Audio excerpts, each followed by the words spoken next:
Netflights.com, sponsors of the William Hunt Trilby Tour.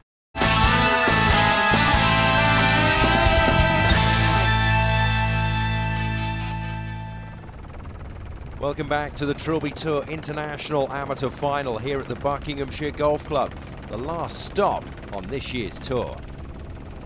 The journey to find our 8 Trilby Tour regional champions and 88 qualifiers for the International Amateur Final has been spectacular. We started at Druids Glen, where John Lynch was crowned champion of Ireland. In week 2, we headed 320 miles east, where the championship of Kent and South East England went to Daniel Broad at the London Golf Club. Then it was back west, 92 miles to the Oxfordshire in week 3, where Dave Just claimed the Oxfordshire and West Midlands trophy. 170 miles east once more in week 4 to the Marriott Sproulston Manor in Norwich, where the charismatic James Vose was crowned champion of East Anglia. In week 5 it was west again, 165 miles to Bearwood Lakes, where the championship of Berkshire and southern central England was claimed by Guy Dawson. Just a short hop, 88 miles in week 6 to the park near Bath, where Gary Barton took the championship of Avon and the South West.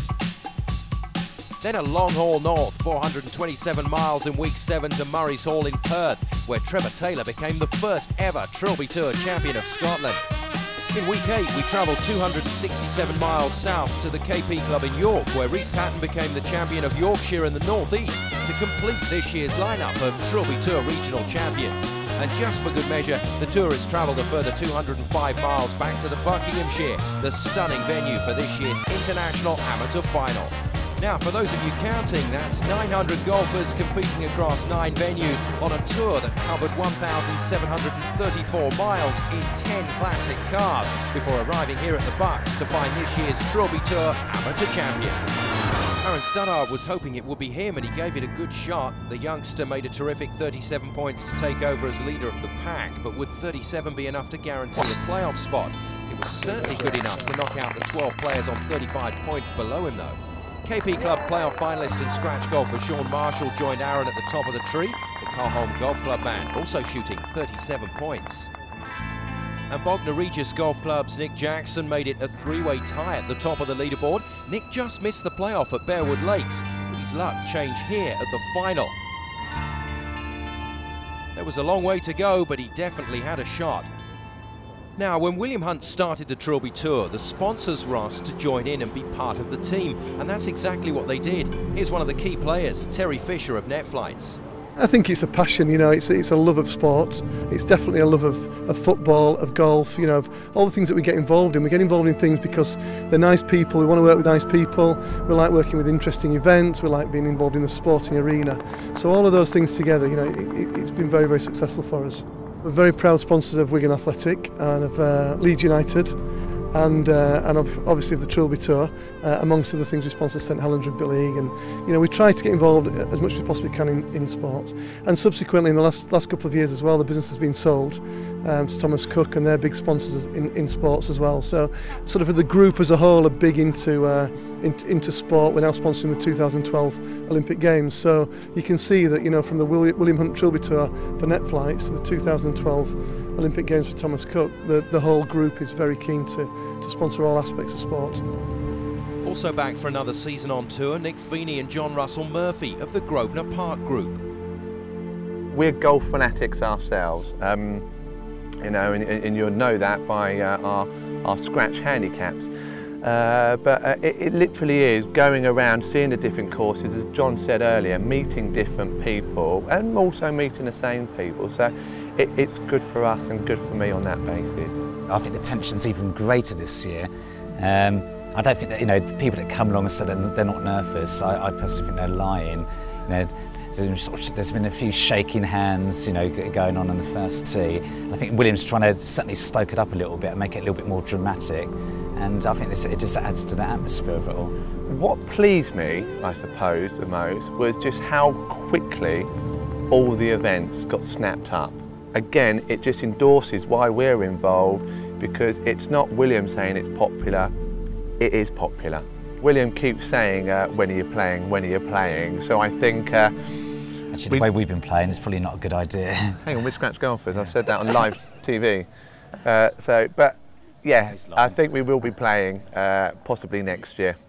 We're going to hold you to that, boys. Right then, we've kept them waiting in the wings, but it's time to roll out the big guns. It was a massive day for our 8 regional champions, and it all started at Savile Row, getting suited and booted for their dramatic entrance to this year's final.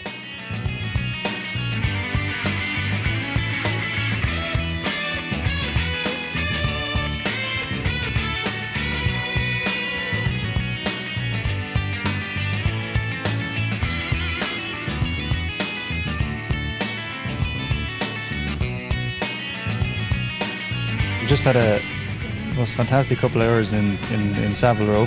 It's a bit of an experience. Myself and the lads here, I think we've had a great time so far, and we're all dressed to impress. So if we can play golf as well as we look at this point in time, I think we should be all right. Might be in the hunt later on, Mr. Hunt. So the regional champions were on their way back to the Bucks for a shot at the overall title. We'll keep you posted as the big guns head for their date with destiny. Out on the course though, this man was doing rather well. Heavy metal fan Ian Marshall was rocking his way to a good total. Daniel Smythe was also threatening to break the 40-point barrier with a strong front 9. Both he and Marshall with Trilby Tour playoff experience this season, and that was to be the theme of the day. The playoff finalists giving a good account of themselves. Yet again, Omar Butt was in contention. The best player never to win a Trilby title was getting it around his home course and racking up the points, while Marshall continued to amp it up, rolling in the putts and looking like genuine title material. Another playoff man also decided it was time to join the party. Ireland's Tom Muldoon was looking to repeat his fabulous 40 at the London Golf Club earlier this season. And while Omar found the sand more times than he would care to mention, the points kept flowing. Another playoff man entered the fray. 42-year-old Top Gun fan Chris Dyson was giving it the full maverick and climbing the leaderboard in the process, feeling the need for speed. Meanwhile, back on the regional champions bus, the big guns were ready to talk. This is similar to an FA Cup day, so you say that's the sort of feeling on the coach at the moment? Yeah, I guess so. It's all pretty exciting at the moment. You know, it's not every day you get the cameras following you around and you get fitted up for a new suit. So I guess, yeah, it's similar to that. Pretty good.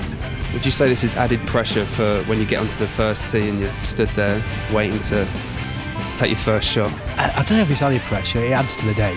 It certainly makes the day more enjoyable. But I think the nerves will come when you get onto the first tee. At the moment, it's all pretty relaxed and everybody's just enjoying the fun today.